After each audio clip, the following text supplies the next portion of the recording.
Thank you so much, Mark. And yeah, it's just so wonderful. My heart is feeling so expansive right now, just being back here with you, and very grateful, especially on this day. I think this is one of my favorite Jewish holidays. I just think it's so extraordinary that we have a whole day in our tradition dedicated to trees. And it comes in this full moon moment right in the middle of the month of Shvat, which is a whole month on our calendar dedicated to getting in touch with our earthly nature and the earth-based roots of our tradition, which I think you could argue that all of the months on our calendar and even all of our holidays are gateways to reconnect with the earth-based roots of our tradition, with our agricultural cycles and celestial rhythms. But during this time of Shvat and Tu B'Shvat, it's especially emphasized. As my friend Rabbi Rachel Rosenbluth says, we are often known as people of the book, but really we are people of the garden. We are people of lands, agriculture, and earthly rituals. And this essential nature of who we are, and perhaps even our purpose here on earth, is just something that we need to remember. And I find it really powerful that if we go back to Bereshit, to Genesis, the very beginning of our cosmological origin story, it's right there. So just to take us there for a moment, this is Genesis 2:7 from Bereshit, the very first story in the Torah. I'm just dropping it in the chat. It says, Vayitzer Hashem Elohim et ha'adam afar min ha'adamah, that God formed the Adam, the human, from the dust of ha'adamah, from the dust of the earth. Vayifach vayipav nishmat chaim, blowing into its nostrils the breath of life.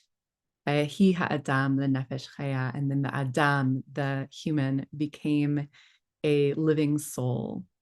And so what I want to just emphasize, draw attention to here, is that Adam is not necessarily a guy's name, although it has become one, the name Adam.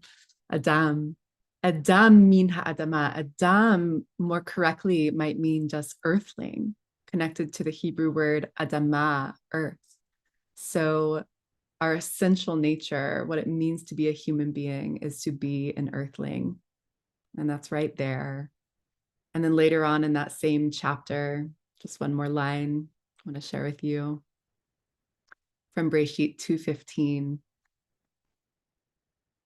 It says, Vayikach Hashem Elohim et ha'adam, v'aniechu b'gan Eden le'avda l'shamra.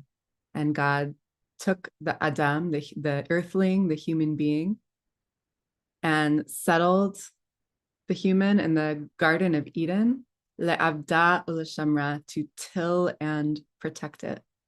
So this is in our Torah, the very first thing that we're charged with doing is tending, working, and protecting the beautiful garden, the Garden of Eden. And so just want to offer that perhaps this charge to tend and protect this garden is an essential part of our purpose, or perhaps it is our very purpose here on earth. And so how can we remember this in a deep way? How can we become better stewards of this garden? And thankfully, we have the earth herself to guide us. So today, as we know, is a day of celebrating trees. And in the Jewish tradition, trees are known as our earthly role models, like our emissaries from the plant world for how to be human.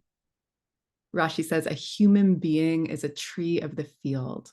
So trees are our earthly teachers for how to be upright, how to be that channel between heaven and earth, how to be both rooted and reaching. So how to hold deep to our source of resilience and groundedness as we cycle through the seasons, how to shed and release what needs to be let go of in its time, and also to continually bear new fruits. So our Torah is called a tree, Etz Chaim, a tree of life. And even our whole universe, Kabbalistically, including our beings, our own bodies, are likened to this tree of life, the Etz Chaim. And the Kabbalists say that Tu B'Shvat is not only the new year of the trees in general, but it is the new year of this tree, the tree, meaning the tree of life. This new year of the trees happens right now at the very end of winter, while things are still kind of cold and barren on the outside, because in ancient Israel, the trees on that land, although they were still in winter, what was happening deep within them is that the saraf, the sap, was rising up. So there was new life stirring from deep within. And perhaps this is true for us as well. You might resonate with that sense of things on the surface in our world feeling barren, feeling lifeless, feeling kind of bleak. But the invitation spiritually in this moment is to turn our attention deep within, to attune to the possibility of what new life, what new light, new awareness might be stirring and seeking to rise up from deep within.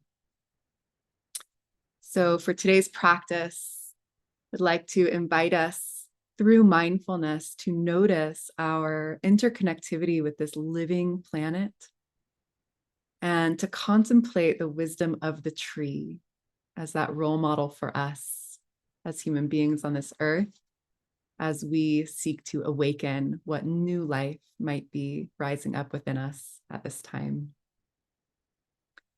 So with that, we'll turn towards our practice, and you can just go ahead and settle in to a posture in your body that will be supportive of mindful presence.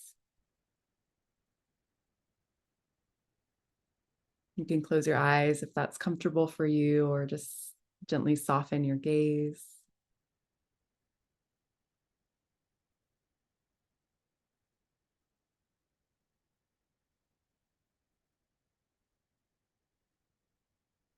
Inviting ourselves to more fully arrive here in the present moment. So whatever may have been happening before this moment, whatever might be coming later, just for now, we can gently put it down and invite ourselves to be more fully here. The body is always in the present moment, even as the mind travels through time and space. So as we settle into the body, into the senses, just knowing that we are practicing mindfulness of the present moment.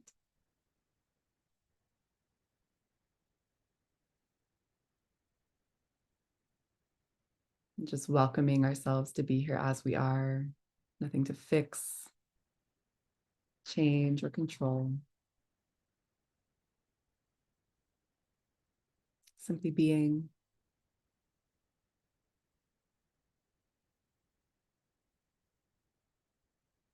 Rooted and relatively still, just like a tree.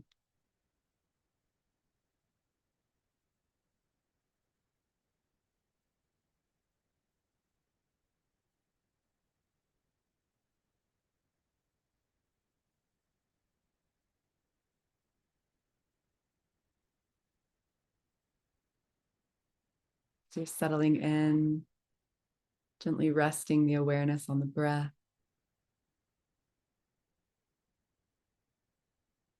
Where you can feel it physically in the body.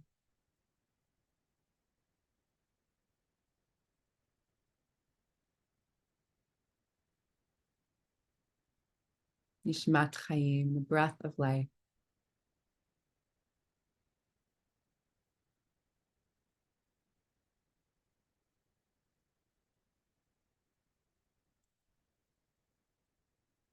You might become aware as you breathe that your in-breath is the out-breath. of the trees and the plants and grasses.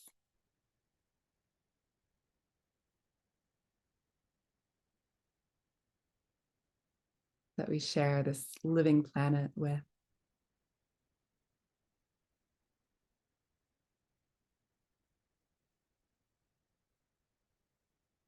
And as you breathe out, you might become aware that your out breath is the in breath of this plant kingdom or queendom.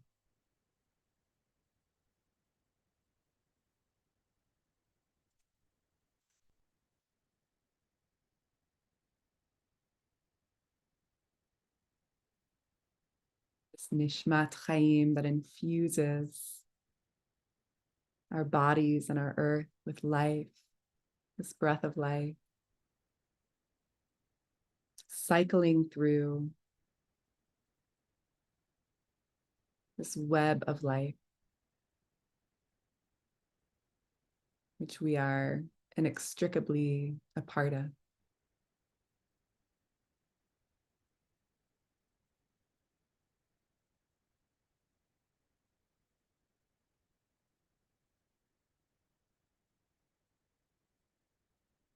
So just continuing to observe your breath in this way, inclining the mind towards that awareness that we are a part of this ocean of aliveness, this great web of life.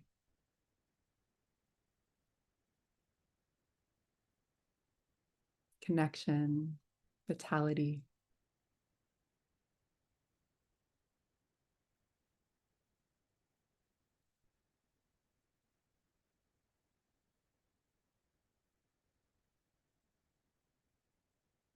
Not separate.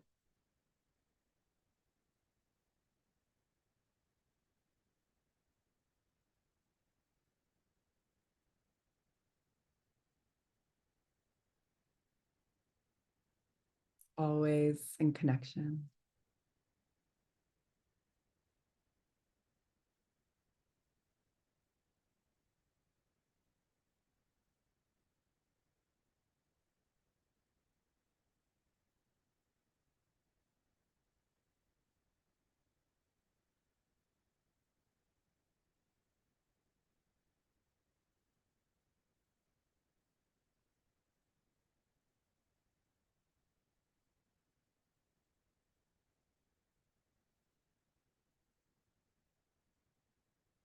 Breathing with the trees.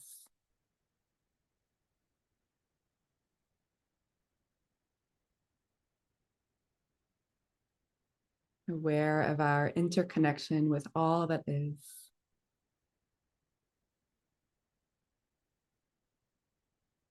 In this great web of life.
We sit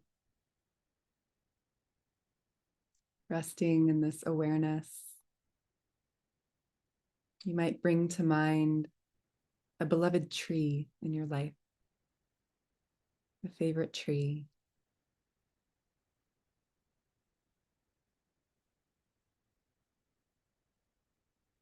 its roots, its trunk, its branches, leaves, and fruit.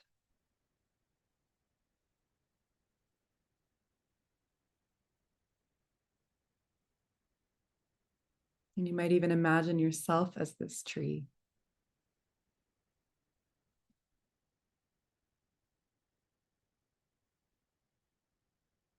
Feeling into your roots.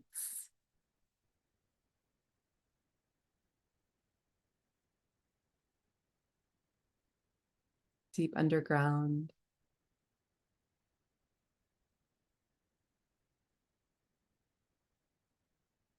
What it is that helps you stay steady, even amidst a storm.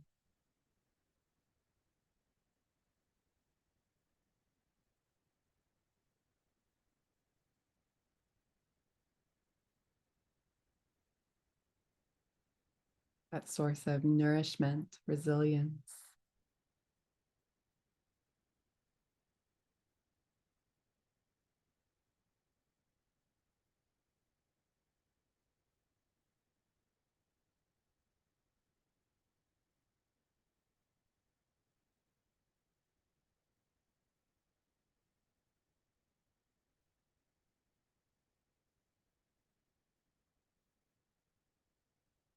The sap of awareness is rising up from that place, bringing your awareness to the trunk, your body,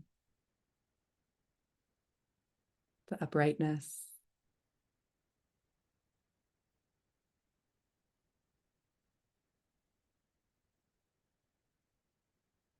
the relative stillness of this posture, steady, present.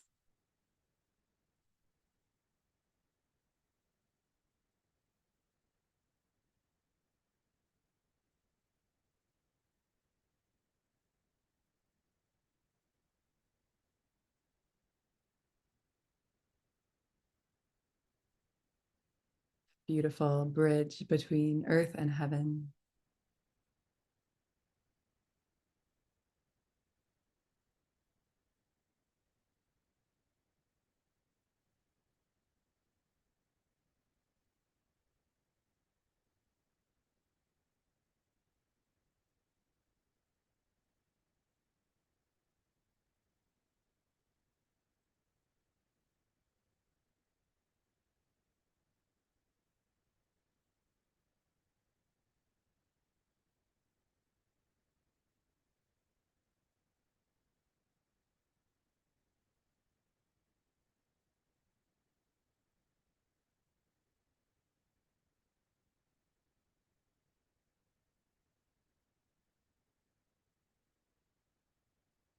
Expanding our awareness to our branches. What are the ways that we reach and grow?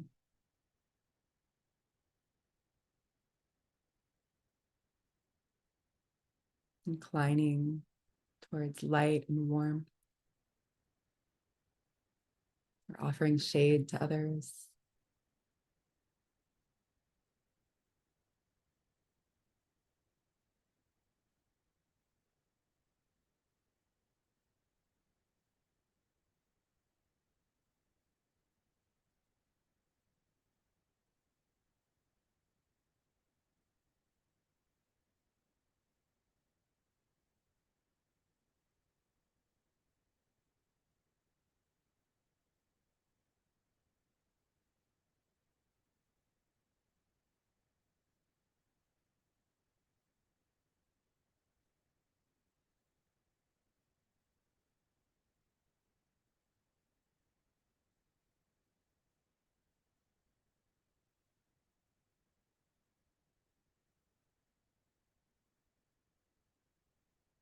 Drawing that light of awareness all the way up from roots to fruits.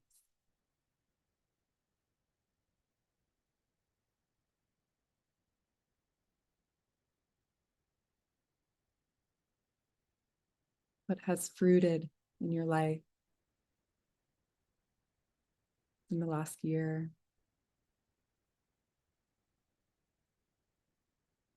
what new fruits might be ripening.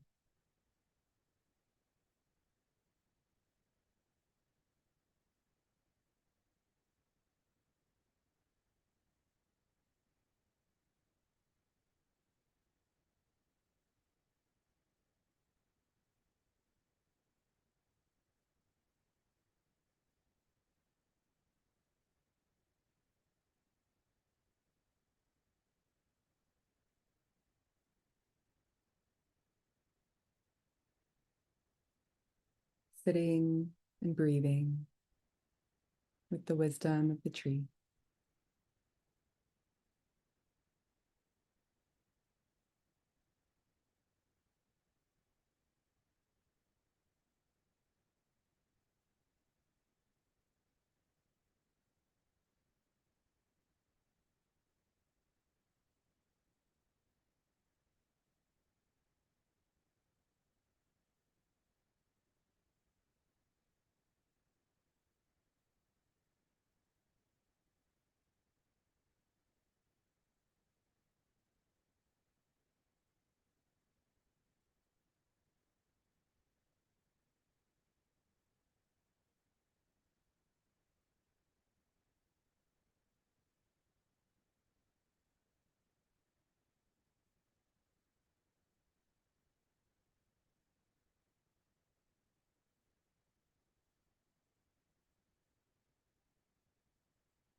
Conclude our practice with a poem from the Velveteen Rabbi, who writes,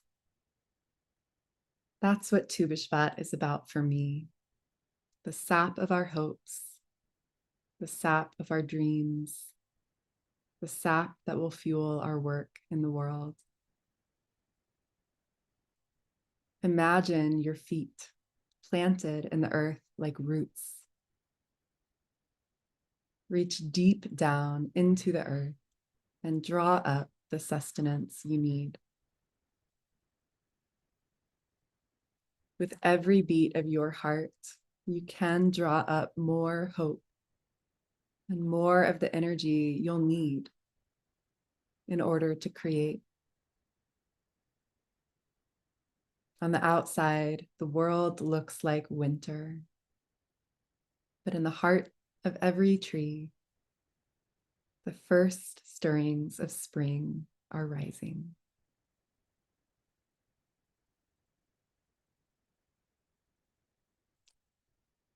Thank you all so much for your presence, your practice today. And in closing, as I turn it back to Mark, I do want to invite you, if you'd like, to just put in the chat one word of blessing for our community inspired by a tree.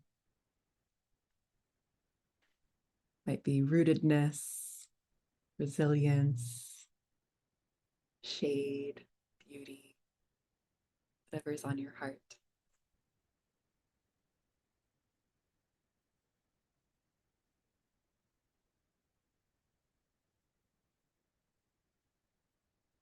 Friends, keep those coming. And we're going to close, as we do each day, by inviting anyone who's in mourning or observing a yard site, or for whom it's your custom to join in the mourner's Kaddish, to do so. And you can add the name or names of those you're remembering today in the chat.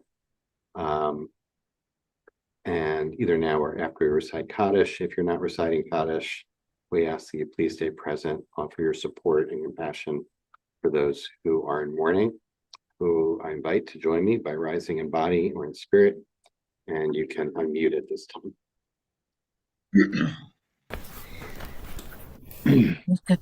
Yitadal, Yikadash, Dash Mirabah, Mirabah Yamad, Yamad Yirashite, Lim Yamuhe, Yamuhe Kaye Behold Kom, Yamekum, Yamekom Kaye, the Kol Beit Beit Yisrael, Israel Ha'agalah, Allah Bisman Kariv, Bisman Karib V'imru, Amen Amen. Yehi Yehi Shema Rabba Rabba Mevarach, Mevarach La'olam, La'olam Yameh, Yamaya Yitbarach, Barach Yishtabach, Yishtabach Yitzchar, Yitzchak Yitzchakam, Yitzchak Yitase, Yadad Yadar, Halal Yitaleb, Halal Yitalal, Shmei Shemay de Bekusha, Prusam Ba'alu Elam Yamkol, Birchata, B'Rachata V'Nechata, Shemaya B'Chata, V'Nechamata, Kata B'Amira, Ba'amal, V'Amiru, Amen Yeshua Yehi Rabba Shlama, Rabba Shalom Shemaya, Hayim, Aleinu Aleinu, V'Al V'Kol Yisrael Yisrael, Amen V'Imru, Amen. Oseh Aseh Shalom Shalom B'Racham B'Ramah, Ya'aseh Yaseh Shalom Shalom, Aleinu V'Al Kol Aleinu, Yisrael V'Kol V'Al Yisrael, Kol V'Yisrael, V'Kol Yashpei Yisrael, Amen V'Yisrael, V'Imru. Amen. And friends, thank you so much for joining us today. And for those who are leaving us now, just a reminder to join us tomorrow to sit into Shabbat. Rebecca will be hosting tomorrow, and Alice Cohn will be leading our sit to sit together into Shabbat. Just to note that next week, we will not be meeting on Monday. IGS is closed in observance of President's Day. We will meet Tuesday through Friday next week. I'll be away for the next week or so. I'm really grateful to Rebecca and my other IGS colleagues for stepping in to host the sit. So you'll have a wonderful, you'll be in great hands all week. And look forward to seeing you soon when I'm back. As always, you're invited to stay on if you'd like to continue to sit with the beautiful guided imagery that Rebecca offered. Use this time to extend your Tu B'Shvat practice for another 15 minutes. You're welcome to do that. You can just turn the sound off on your computer or device and just use this time and space in this container of this community to support you in that, or join us to share reflections, questions, reflections on your practice, questions for Rebecca. And if you do have a question, please write question all in caps, and I'll keep an eye out in the chat for that. So thanks, Rebecca. Thanks so much. Jeff's kiss, it was great. That was just great, just right for today. And a beautiful ending. For those who don't know, the Velveteen Rabbit that Rebecca was, whose poem Rebecca was sharing is Rabbi Rachel Barenblatt. And she writes under the name The Velveteen Rabbi. It was a wonderful blog for people who would like to follow along. You know, one's head is not supposed to be spinning with thoughts while we're sitting in meditation, although it does, as we know. So among those thoughts that were swirling in my head as I was like staying with your guidance was all the different ways in which trees show up. Like I really appreciated, what you started with about our people being the people of the garden. Is that yours, did you say, or did somebody else? That's by Rachel Rosenbluth. Rachel, thanks. I think that was a wonderful introduction. And then I just kept having these thoughts that support that, including so much, all the tree imagery in our tradition, which you could do a whole week on it. The tree of life, Torah is the tree of life, the menorah, which is an upside down tree. All of it, like you could do a day on each of these things, right? And then I was also, I think probably because I have yard site tonight and tomorrow from my father and my maternal grandmother. I guess different points when you mentioned fruit or different aspects of the tree, I was thinking about family trees, about being part of, this, not just being a tree individually, but being in that larger tree and being part of that. And it was for me, very powerful. So I just wanted to invite you to riff a little bit more if you want on, tree imagery in our tradition, just to play up that idea of our being a tradition that really is an earth-based tradition, and maybe say a little bit about, what we mean by earth-based practice, which for some people may be, unfamiliar as a term. Thanks, Mark. And echoing the blessings. May their memories be blessings. Your Thank sight. you. Thank you.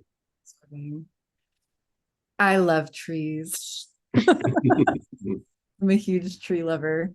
I remember as a kid, I was kind of this weird kid because I was like so just very connected to God even as a kid, and asking really deep questions. And I think it took me a little while to like make friends my own age, but like while I was pretty young, there was a tree in my backyard that I would go hang out with, and just remember feeling like from a very young age the truth of like the wisdom of a tree.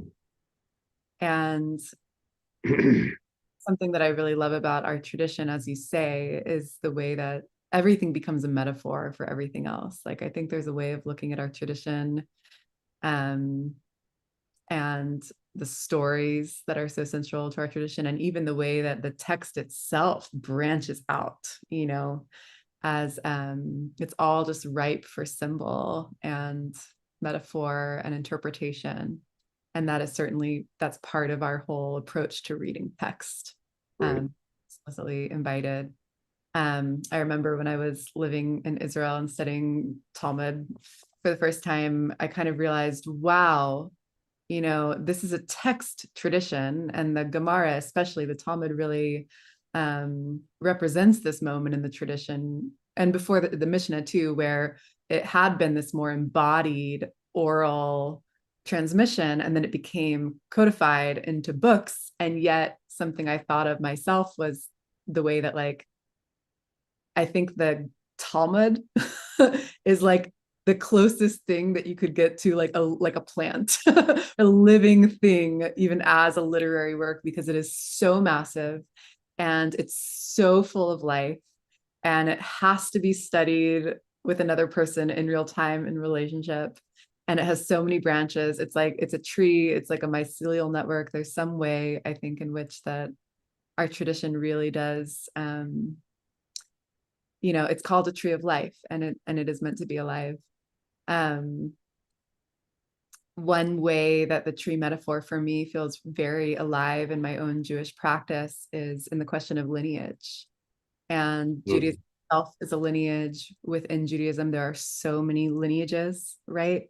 Part of those lineages might be our teachers, and their teachers and their teachers, and also our families, as you are part of our lineage, part of these trees, these family trees that branch and branch and branch. And I think it's just a beautiful thing to contemplate. What are the roots? Where's that wellspring? What is the source it all comes back to? And the beauty in the branching, and the ways that the branches also can take on their own expressions and bear different fruits, that might be suited for different environments and different moments in history, different places. And yet the resilience that is there, and the connection, the profound connection that's there when we can trace things back to that common root, and just wisdom in that. So that's a little bit of riffing on the earth-based piece. I would just say, I think for a long time, our tradition has been transmitted in a way that for many of us, I think growing up Jewish here in America, especially, perhaps in the more liberal world, also can feel more intellectual and really book-based and ideas-based. And yet when we really start to look deeper, we see, oh, but the whole point of the whole thing is to bring it into the body. Mitzvot are all embodied. When we look at the mitzvot, when we look at the holidays and the cycles we're moving through, they all somehow come back to the earth, to our agricultural cycles, to our observance of seasonal rhythms and cycles, and, our earthly nature as beings who eat food and are in relationship to water and fire. And so it does feel like that realm of our earthiness is that root in a very deep place. Yeah, that feels so important. I think about how people respond to the question, where do you access your spirituality, or where do you feel most alive spiritually? And how many people, regardless of whether they define themselves as religious or not, will talk about, being in nature and being among the trees or being in the forest, etc., as a place where they can access that sense, that dimension of life. And so all the more important to really lift up that aspect of our tradition and its centrality really in the tradition is what, it is an agricultural earth-based tradition. These holidays originated as that. So, you said a number of things and then you led into that poem. And the thing I think that stands out for me today was the reminder about sap rising, which is the reason why, this, there's this oddity of celebrating this beginning of spring, which in Israel is, kind of makes sense because you begin to see the beginning of the blossoms and, the actual tangible signs of spring, whereas those of us in North America, I don't know about the Bay Area where you are, but they like, really? But I love the idea that one of the things we learn and experience from trees, the truth, one of the pieces of wisdom is that change is happening all the time before we become aware of it. Like for me, I'll suddenly see a crocus or a daffodil poking up, and I'll see like, wow, it's already been up there for a few days. But actually that process began underground, invisible before that. And especially these days, I think that is such a source of hope and strength. And Rachel Barenblatt's poem, I think, points towards that. And you did too in the guidance, sort of like drawing up energy from the earth. That the tree doesn't begin with the roots. I think that's what I'm saying, right? The tree begins with the energy that gives rise to the tree and sustains the tree and nourishes the tree. So I guess I'm riffing on what you were offering there. I don't know, anything you want to add there? Yeah. Sap. Sap rising. We're all such saps. That's a beautiful metaphor. And I think, this is where mindfulness becomes so helpful, to slow down enough that we can open ourselves to notice and even become kind of attuned to that very subtle stirring. And it might be very subtle, especially when things feel very bleak on the surface or the world is really noisy. But is there something deep inside that is somehow stirring or wanting to awaken? And I think for me, another key part of that metaphor is that it's new, right? I think often when I'm going through something hard or the world just feels crazy, there's like a habit of mind or heart where I think I need to get back to where I was before. Like, okay, I just need to process and digest whatever's happening so that I can like get back to the Rebecca that I was before this season of winter or hardship or whatever it is. And to realize that actually maybe it's about becoming ever renewed. Like maybe there really is something new that's wanting to arise. And what does it take to be in that place of listening and kind of empty the cup to allow for that new life, that might be different than what I thought, and yet still beautiful and very much alive. Yeah, it's beautiful. Thank you for that. Wow. I was going to ask you, I don't know if there's really enough there's not enough time here. This is really like on one foot. Because I really wanted to ask you, it's too much to do in one day on Tu B'Shvat. We really need like Yom Sheni for Tu B'Shvat, but a week of the four types of fruit, like to tell people, like, then let's just do it like this. What would you suggest to people, other than bringing this practice into the rest of the day? What would be your advice for a practice for Tu B'Shvat today? Definitely spending time with trees and just connecting to the natural world. I think another thing that came to mind as you were talking earlier is that, often we talk about the divine as, the great provider and unconditional love and glory and beauty. And these ideas actually aren't abstract. They're actually very literal. And I think the reason why people feel so connected in nature, as you said, is because that's where we actually get to experience through our senses those qualities of the divine, of that magnificence and glory and unconditional love and ever presence, holding us and providing for us. And in the Kabbalistic tradition, the divine feminine, Shekhinah, is the earth. Like, it's not an idea. It is this imminent physical experience. And so that would be, I think, my invitation for today. Certainly do your Tu B'Shvat Seder, eat all the kinds of fruit. There's a lot of guides out there that can be a beautiful way of journeying with the themes of Tu B'Shvat. And in a very basic way, how can you spend some time with the natural world, with a tree, with a plant, and really, connect to the divine in that way in this time? Yeah. Thank you for that. Well, I'm gonna, at some point, I'll head out here in Manhattan, and I will try to follow your advice. I know it's a lot colder for y'all on the East Coast than it is here in California, but Yeah, even there. Be the sap. Be the sap. We will all embrace our inner sap. All right, everyone. Thanks for carrying the torch tomorrow, Rebecca. Thanks, Harry, for holding us today. Each of you for being here. Chagat Yulanot Sameach, a happy Tu B'Shvat to all, and hope everyone stays safe and well. Thanks so much. Thanks, everyone. Looking forward to being together tomorrow as well. Happy Tu B'Shvat.